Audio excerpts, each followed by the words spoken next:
Allez, salut, aujourd'hui on va s'intéresser à des vieilles histoires du vintage avec Incredible Hulk. On va partir en 85-86 sur les pistes de la Epic Collection avec ce volume qui présente les histoires de Hulk par John Byrne. Et ça commence très fort parce qu'en fait à l'époque il était question de séparer définitivement Bruce Banner de Hulk. Alors c'est un peu difficile, c'est même complètement what the fuck l'idée parce qu'on voit pas trop comment on pourrait séparer les deux personnages puisque l'un devient l'autre. Mais en fait, si, on y parvient et on se retrouve avec donc d'un côté Bruce Banner et de l'autre côté Hulk.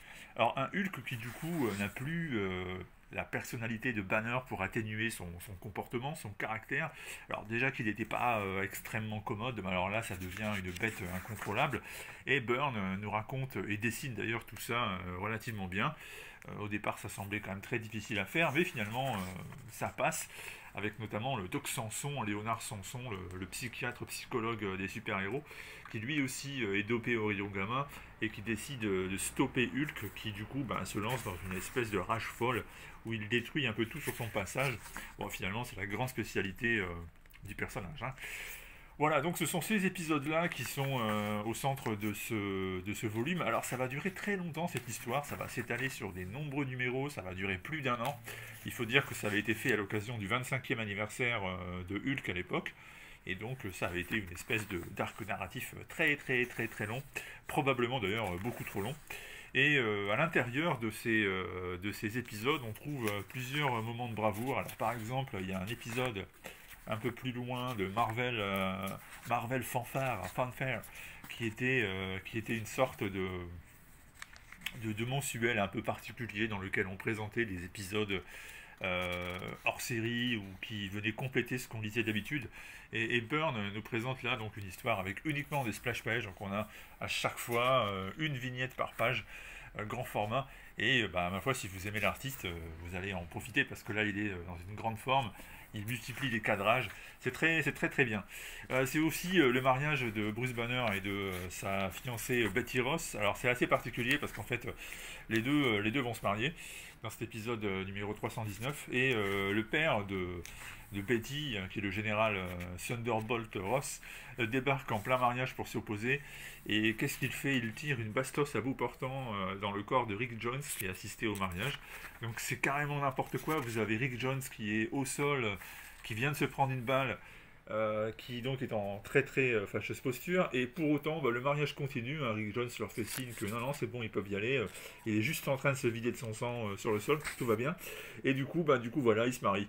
Les deux se marient tranquilles, et pendant ce temps-là vous avez Rick Jones qui sourit. Alors généralement si vous prenez une balle dans l'estomac, ou en tout cas dans le bas-ventre, vous n'allez pas avoir cette tête réjouie. Lui, si, tranquille. Le mariage de Bruce et de Betty, c'est tellement beau que finalement, une balle, bon, c'est pas grand chose, c'est pas cher payé. On le retrouvera à l'hôpital dans les pages suivantes pendant de nombreuses semaines, mais là, bon, ça va. Il a l'air d'être quand même content du mariage. Et je vous dis, la suite, c'est ça. C'est tout simplement Hulk qui casse tout sur son passage. Il met une branlée phénoménale à tout le monde. Alors, Avengers de la côte Est, Avengers de la côte Ouest à l'époque, tout le monde y passe. C'est tout simplement Hulk qui donne des baffes, Hulk qui tape tout le monde. Et à chaque épisode, c'est un super-héros différent qui se prend la tournée du jour. Et au bout d'un moment, on se dit, mais il n'y a plus de scénario, quoi. Effectivement, il n'y a plus de scénario, c'est juste Hulk qui est déchaîné. Et c'est les autres qui se font éclater. D'ailleurs, Byrne s'en va, c'est Bob Arras qui se retrouve à gérer tout ça. Pardon, c'est Al Milgrom, je dis n'importe quoi.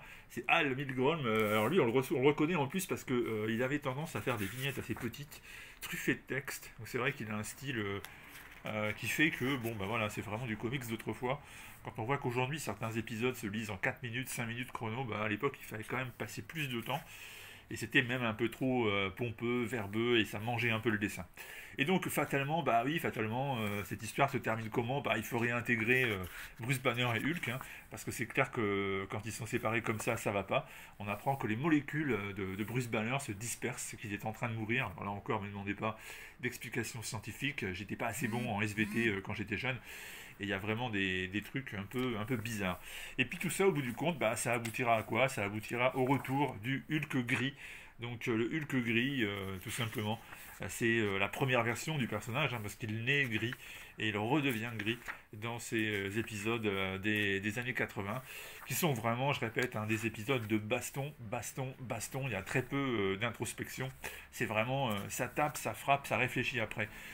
Voilà. Alors si vous aimez Hulk dans sa période moins méchant, moins tout cassé, moins pas de cervelle, parce que même moi pas être Bruce Banner.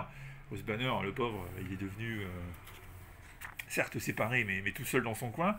Et ben il faut relire ça. C'est sorti donc dans la collection Epic Collection Incredible Hulk. Alors vous allez me dire, ouais, il y a aussi des intégrales en VF chez Panini, mais bon, moi j'adore cette collection parce que elle est, tout simplement c'est de la VO, donc on retrouve les vrais textes de départ. Et puis j'adore, c'est une couverture souple, c'est très pratique. Et j'en fais collection tout simplement. Donc voilà, ce volume-là, il est à la fois intéressant, à la fois what the fuck, puis à la fois quand on le relit, on se dit quand même que sérieusement, les scénaristes à l'époque, ils ont quand même bien fait, ils ont bien étalé la sauce, ils ont réussi à tenir pendant presque 2 ans avec une histoire qui se résumait en 5 ou 6 lignes. Chapeau les amis, parce que bon voilà, au bout d'un moment, c'est quand même un peu lourdingue. Voilà. C'était donc la petite vidéo du jour, et puis nous on se retrouve dans pas très longtemps, normalement lundi, mardi, pour la suite des aventures en comics. À bientôt, ciao.